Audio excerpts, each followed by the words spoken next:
కొన్నిసార్లు దేవుడు దరిద్రతకి, శ్రమకి, సమస్యకి, శాపానికి మనల్ని అప్పగిస్తాడు.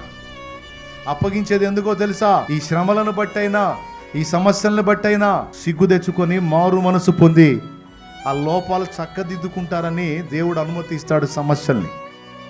విశ్వాసులైన వాళ్ళకి ఈ విషయం తెలిసి ఉండాలి, ఈ గ్రహింపు ఉండాలి. ఈ పాస్టర్లైనా, విశ్వాసులైనా, పరిచారకులైనా భేదం లేదు. అందరూ పరిశీలించుకొని దిద్దుబాటు చేసుకోవాలి. నువ్వు దేవుని ప్రణాళికలో ఉన్న బిడ్డవైతే, దేవుని యందు విశ్వాసం ఉంచిన వాడవైతే, నీకు ఇబ్బందులు ఎదురైనాయి అని నువ్వు హైదరాబాద్ పోయినా, చెన్నై పోయినా, బెంగళూరు పోయినా సరే, నువ్వు దేవుని ప్రణాళికలో ఉన్న వ్యక్తివైతే, నువ్వు ఎక్కడున్నా, ఏ ప్రాంతంలో ఉన్నా, అందరితో పాటు వచ్చినటువంటిది నీ మీద కూడా వచ్చింది. ఇంకా చెప్పాలంటే తప్పించుకుందామని అతి తెలివితేటలు ప్రదర్శిస్తే కోటింగ్ డబల్ అయింది.